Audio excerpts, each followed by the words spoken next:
What's up, riders? It's Kyle from SoCal Slow Cones. Thanks for joining me.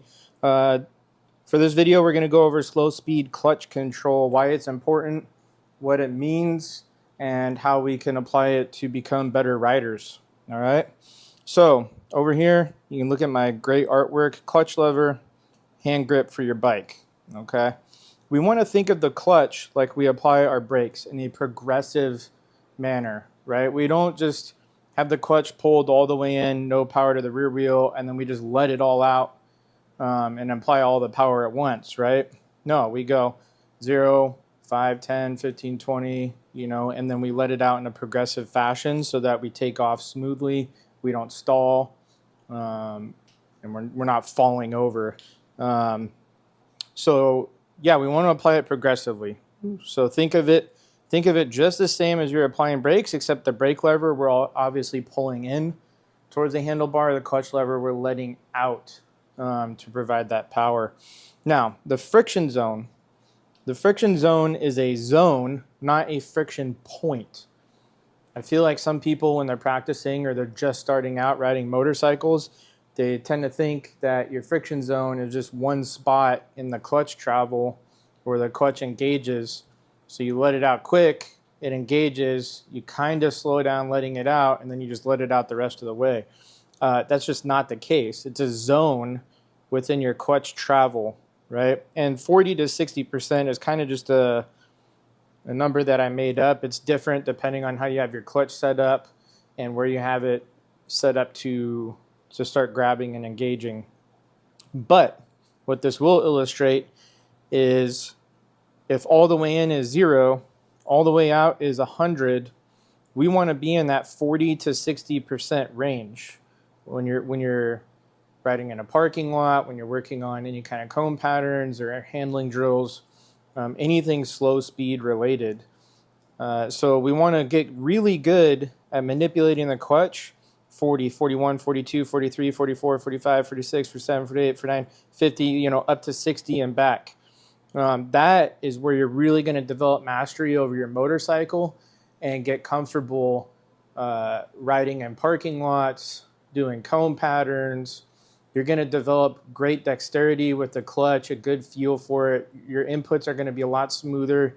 Even when you're shifting out on the road, when you're riding canyons, there's really no downside to developing this kind of control over your motorcycle.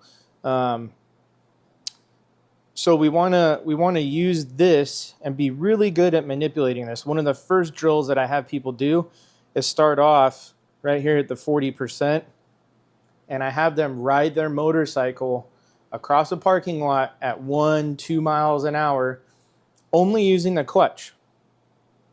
Think about that. Only using the clutch. No brakes, no throttle, 1 to 2 miles an hour. Then I have them speed up. I have them maybe figure out where the middle of that friction zone is. They're usually going 4 or 5 miles an hour. Have them sit there for a little bit, ride around, and then let it out to like 60%. Usually going maybe 7 or 8 miles an hour. Obviously, all this depends on the bike. And then I have them bring it back in until they're going 1 to 2 miles an hour again. And we just practice that. Get a good feel for where the friction zone is with their particular motorcycle, right?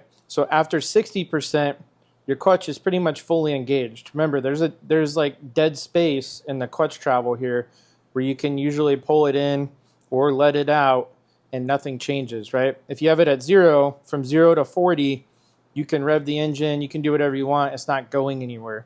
There's a point where the clutch starts to engage, and then a point where it's pretty much giving you full power to the rear wheel. So become very, very familiar with this. This is how you're really going to get good at manipulating your speed when you're doing slow speed drills.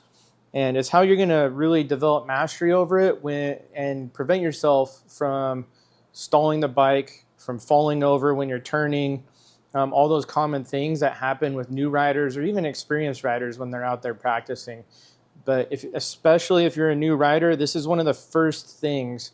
Obviously, there's a couple like braking and, general motorcycle handling.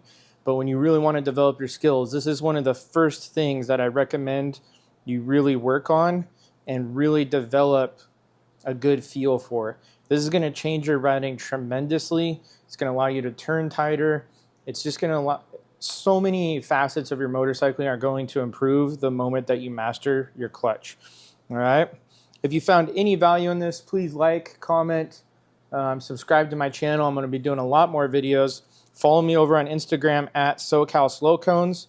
If you're in the San Diego, LA, Imperial County area here in California, shoot me an email, socalslowcones@gmail.com.